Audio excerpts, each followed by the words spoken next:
Salam jumpa lagi bersama saya, Pastor John Lewar SVD. Suara Pagi. Hari Senin 31 Januari 2022. Pekan biasa keempat. Peringatan wajib Santo Yohanes Bosco. Bacaan-bacaan suci pada hari ini diambil dari kitab kedua Samuel bab 15 ayat 13 sampai dengan 14 ayat 30 dan bab 16 ayat 5 sampai dengan 13a. Mazmur bab 3 ayat 2 sampai dengan 7 dan Injil Markus bab 5 ayat 1 sampai dengan 20. Mari kita membaca sabda Tuhan, merenungkannya, masuk dalam keheningan dan doa. Dalam nama Bapa dan Putera dan Roh Kudus. Amin. Tuhan bersamamu dan bersama rohmu. Inilah Injil Yesus Kristus menurut Markus. Dimuliakanlah Tuhan. Lalu sampailah mereka di seberang danau di daerah orang Gerasa. Baru saja Yesus turun dari perahu, datanglah seorang yang kerasukan roh jahat dari pekuburan menemui dia.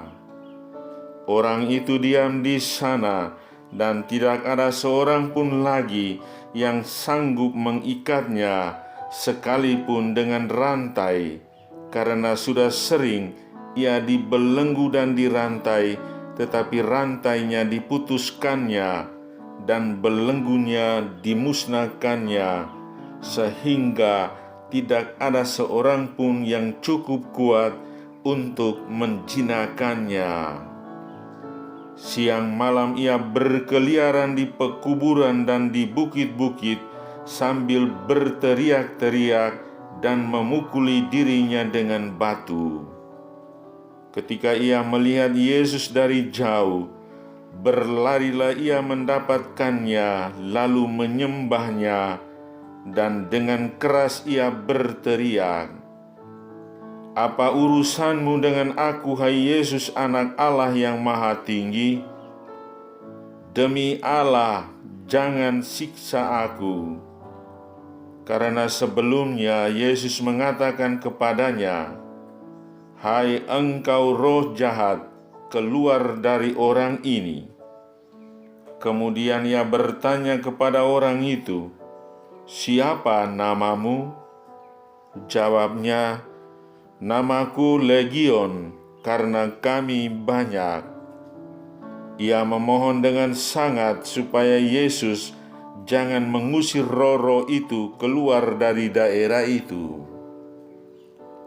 Adalah di sana di lereng bukit, sejumlah besar babi sedang mencari makan.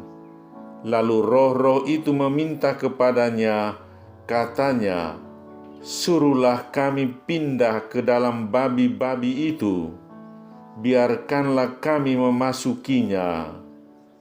Yesus mengabulkan permintaan mereka. Lalu keluarlah roh-roh jahat itu dan memasuki babi-babi itu. Kawanan babi yang kira-kira 2.000 jumlahnya itu terjun dari tepi jurang ke dalam danau dan mati lemas di dalamnya. Maka larilah penjaga-penjaga babi itu dan menceritakan hal itu di kota dan di kampung-kampung sekitarnya. Lalu keluarlah orang untuk melihat apa yang telah terjadi.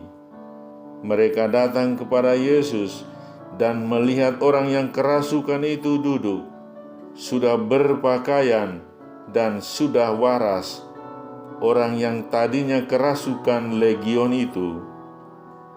Maka takutlah mereka. Orang-orang yang telah melihat sendiri hal itu menceritakan kepada mereka tentang apa yang telah terjadi atas orang yang kerasukan setan itu dan tentang babi-babi itu. Lalu mereka mendesak Yesus supaya ia meninggalkan daerah mereka. Pada waktu Yesus naik lagi ke dalam perahu, orang yang tadinya kerasukan setan itu meminta supaya ia diperkenankan menyertai dia.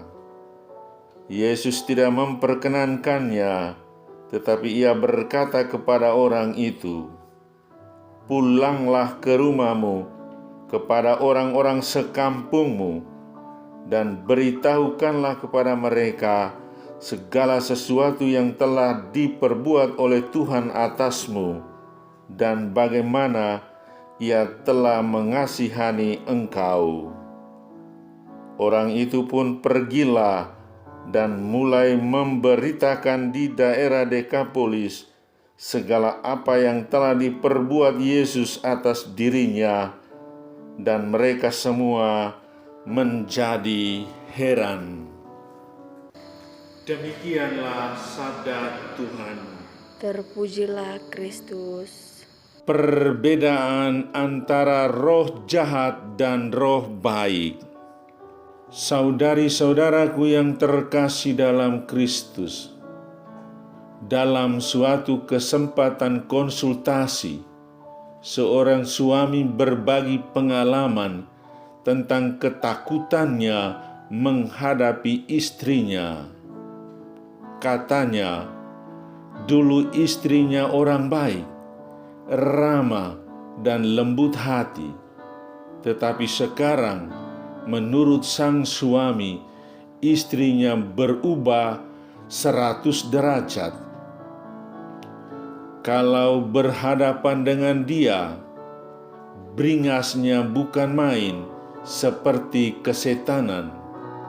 Seakan ada pertentangan antara terang dan gelap, kuasa terang dan kuasa gelap, atau gejolak antara roh jahat dan roh baik. Roh jahat menggiring manusia untuk berbuat hal yang tidak baik. Roh baik mengarahkan manusia untuk berbuat baik menurut kehendak Tuhan. Tidak heran bahwa banyak orang berdoa agar hidupnya sesuai dengan kehendak Tuhan. Pertanyaan, apakah kita hidup sesuai dengan kehendak roh baik atau dipengaruhi roh jahat? Penginjil Markus hari ini memberikan petunjuk tentang perbedaan antara roh jahat dan roh baik.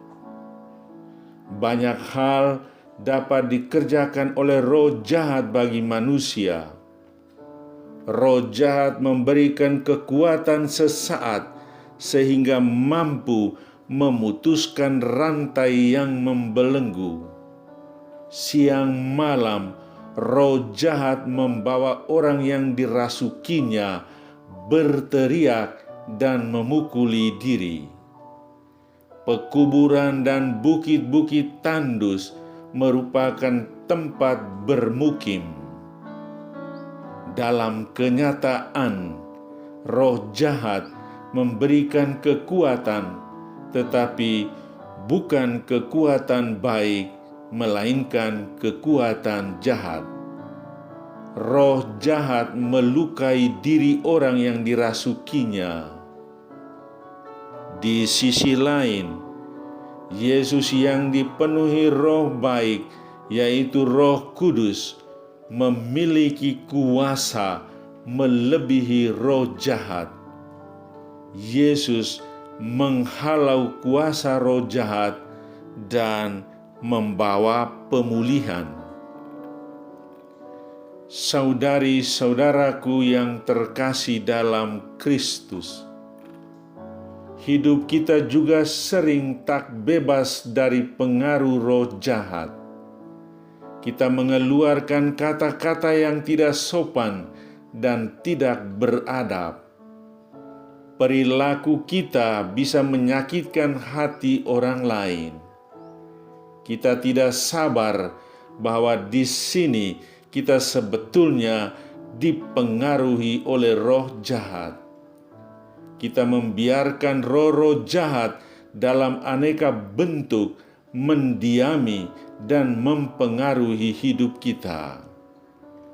Yesus menghendaki agar hidup kita dipenuhi dan dituntun oleh Roh-Nya, sehingga kita mampu berbuat baik kepada sesama di sekitar kita. Sebagai orang beriman, kita mewajibkan diri menjadi saksi Kristus di tengah keluarga, masyarakat, dan orang banyak pada umumnya. Mari kita serahkan diri kepada Tuhan dan membiarkan diri dituntun oleh Roh Kudus menuju kebaikan dan kebahagiaan. Saudara, katupkan matamu dan hadirkan sesaat apa yang akhir-akhir ini Anda takuti dan khawatirkan. Pandanglah Yesus di sampingmu dan mintalah Ia mengusir, menghalau kekuatan jahat dalam dirimu. Dan dengarkanlah pesan Tuhan bagimu. Marilah berdoa. Ya Tuhan, bantulah aku agar selalu percaya akan kebaikan-Mu, supaya hidupku menjadi berkat bagi banyak orang di sekitarku. Amin.